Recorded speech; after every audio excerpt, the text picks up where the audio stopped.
మనిషి చేతిరాతను బట్టి వ్యక్తిత్వం తెలుస్తుందంటారు. అదే చేతిరాతతో నలుగురిలో ప్రత్యేకంగా నిలవాలనుకుంది ఓ అమ్మాయి. కొందరికి మాత్రమే సాధ్యమయ్యే విధానంతో అందర్నీ ఆకట్టుకుంటోంది. చేతిరాతలో కొందరిది కుడి చేతివాటం, మరికొందరిది ఎడమ చేతివాటం. అది పుస్తకాల్లో ఉన్న విధంగా ఎడమ నుంచి కుడివైపునకు రాస్తుంటారు. ఇందులో ఏం ప్రత్యేకత ఉందనుకుందా అమ్మాయి. చిన్నతనంలోనే అబ్బిన కళకు మరింత పదును పెట్టింది. కుడిచేతి వాటంతో పాటే ఎడమ చేయితోనూ రాస్తూ అందరినీ అబ్బురపరుస్తోంది. ఎడమ చేయితో అక్షరాలను కుడి నుంచి ఎడమకు రాస్తూ అందరినీ ఆశ్చర్యపరుస్తోంది గోనె హర్షిణి.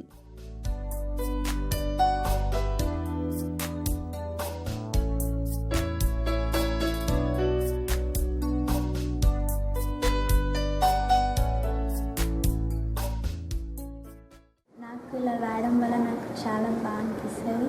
నేనే ఈ స్కూల్లో ఇలా రాస్తాను. ఇలా రాయడం వల్ల ఎవరికి అర్థం కాదు, ఒక అర్థంలో చూస్తేనే అర్థమవుతుంది. రాయగలిగితే లెఫ్ట్ హ్యాండ్ తోటి కూడా రాస్తానని అనిపించింది, రాశాను. బోర్డు పైన రాశాను. మా అమ్మ ఉంది, అప్పుడు అర్థం తెచ్చి చూపించింది.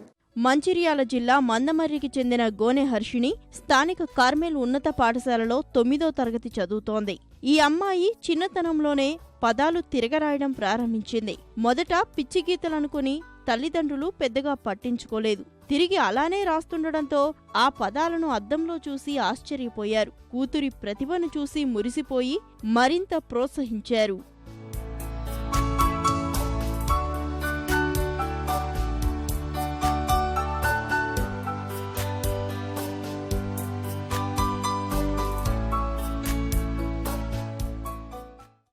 ఫస్ట్ అనుకున్నాం ఏంటంటే ఏదైనా రైట్ హ్యాండ్ తోటి ప్రాబ్లం ఉందా అని అనుకున్నాము. కానీ సేమ్ యాజ్ రైట్ హ్యాండ్ తోటి కూడా చాలా ఎంత స్పీడ్ రాస్తుందో రివర్స్లో లెఫ్ట్ హ్యాండ్ తోటి రాయడం మేము గుర్తించాము. ఈ టాలెంట్ ఉన్నందుకు మేము సంతోషం. స్కూల్కి వెళ్తూ పంపిస్తే మామూలుగా యాపిల్ యాండ్ అవి అలా రైట్ హ్యాండ్ తోటి కరెక్ట్గా రాసేది. మళ్ళీ సేమ్ టైం అలాగే లెఫ్ట్ హ్యాండ్ తోటి ఆ విధంగా రాస్తే ఇలా రాస్తుంది ఏంటి అని నేను కొంచెం కన్ఫ్యూజ్ అయ్యా. అన్ని టెస్ట్ అది ఇది చూసా. ఇలా ఏంటంటే ఒకసారి మిర్రర్ బట్టి ఇలా చూస్తే కరెక్ట్గా ఒప్పించింది అన్ని వర్డ్స్.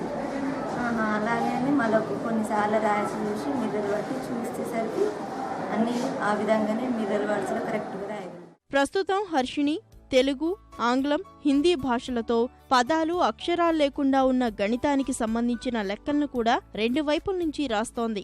అంతేకాక కుడి చేయితో ఎంత వేగంగా అక్షరాలు, పదాలు రాస్తుందో ఎడమ చేయితో కుడి నుంచి ఎడమకు పదాలను అంతే వేగంగా రాస్తూ అబ్బురపరుస్తోంది. పాఠశాలలో ఇచ్చిన హోంవర్క్ ఎక్కువగా ఉన్నప్పుడు హర్షిణి 2 చేతులతో రాస్తూ ఒత్తిడిని అధిగమిస్తోంది. రివర్స్ రాయడం అనే టాలెంట్ అందరికీ రాదు, కానీ ఈమె చాలా ప్రయత్నం చేసి ఇప్పుడు రాయగలుగుతుంది. ఈ విద్యార్థిని తప్పకుండా మా సంస్థ ద్వారా ఎంకరేజ్ చేయడానికి సిద్ధంగా ఉంది.